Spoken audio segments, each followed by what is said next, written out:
Hi everyone, Damien here, back at the rewind bench with another unfortunate victim of vinegar syndrome, which we're going to talk about in a little bit more depth today.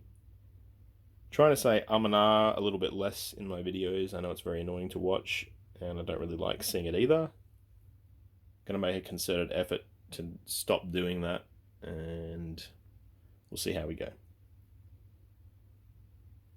So the last video about vinegar syndrome had a little bit of assumed knowledge, and I know that many of the people that watch this channel are film collectors, so they would already know a lot of this stuff, but a lot of people that watch it probably aren't, and they're probably getting into it. So if you do have any technical questions and I do gloss over anything, please just pop them down in the comments, and we'll take care of it there. Oop. In the last video, it probably seemed like I was being a little bit callous about the loss of that family dog print, but rest assured that as a collector and what I consider myself to be a bit of an amateur archivist, the loss of anything is very real, and everything in the collection is something that I've picked up over the years and means something to me. So the loss is, it's real. To begin with, we'll probably talk about film bases.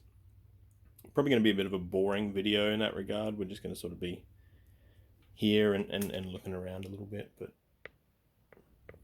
yeah, so the only film base that's really susceptible to vinegar syndrome is acetate, or what we call acetate bases.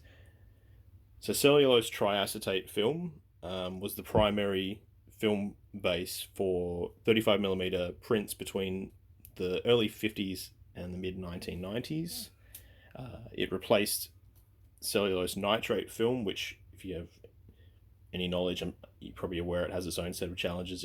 Extremely inflammable to the point of being basically explosive. The home movie format, so 16mm, 8mm, 9.5, 28, all the rest, I think it was 17 as well. They were always safety film, and that was always on purpose because they were going to be going into people's homes and they didn't want them mucking around with nitrate film. It's just not a good idea. There are some reports that there was some 16mm film coming out of Russia that may have been put on nitrate, but they're rare to the point of being in question whether they actually existed at all. In fact, the 28mm Pathé format was specifically chosen because it would be very uneconomical for a person to take a 35mm piece of nitrate film and slit it down. It just, didn't make sense in that regard. So all home movie formats from the beginning were always acetate. They were cellulose diacetate to begin with until the 50s, and then cellulose triacetate until about the 80s when polyester film came out. Polyester film took a little bit longer to come out over to 35mm release prints, probably the mid 90s, and then it was all over by about 2000 for acetate. So how do you tell the difference? Well, if you've been working with this stuff for a while, you'll immediately know, because the acetate film is so thick compared to polyester film. It feels a little bit like leather strap after a while if you've been dealing with the tiny shoelace polyester film. A quick way I've got of telling the difference visually of what's on a reel is to hold it up to the light. So if you grab this one here and hold him up to the light, you can see that is in the middle there, that's polyester, and on the outside, that's acetate. It doesn't always have it work so well with 16mm. It's kind of vague because the thickness is just not there. But yeah, compare that to this is a pure polyester trailer. It's all quite glassy. Another way of telling is that acetate film will just tear, whereas polyester will stretch. Obviously, you don't want to do that with something that you actually care about. So what is vinegar syndrome? So vinegar syndrome is a decay of the film base where it starts to break down. It will release acetic acid, which we're all probably familiar with under its street name of vinegar.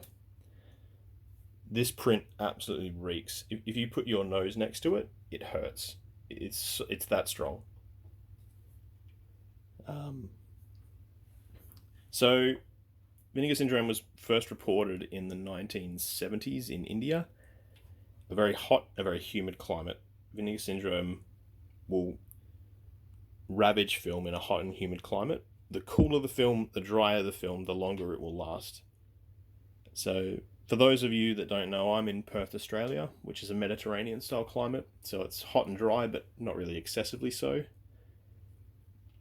Additionally, we're inside the main brick house here, so the temperature never really is excessive. Additionally, we've got air conditioning, though it's not really that effective. The unfortunate part is that I really don't know the history of a lot of these film prints before I bought them. There's every chance that they may have spent years or even decades sitting in a hot shed or garage, exposed to the elements and everything else. So I can't remember if I mentioned it, but once the process has started, it's irreversible. The film will eventually decay to the point of being destroyed. This one's well on its way. So how do you deal with it? Well, there's a couple of things you can do. In probably 10, 15 years ago, I think Kodak have brought these molecular sieves, and these are they look like a little bit like ceramic beads in there. I don't know if you can focus. It's like a desiccant, and it's supposed to absorb the gas, I believe, and neutralize it. Some collectors also drill holes in the top of their cans because a can that doesn't allow the process is auto-catalytic. So if it's allowed to sit in its own gas, it can become worse and worse. Another solution is just to dump your stuff out onto reels so it can air and breathe. And that's what I've done for high-risk prints. This one, I had no idea that the process was occurring until I opened the can and got punched in the face, and it's actually stunk out the whole house. It's extremely potent if you've never dealt with it before.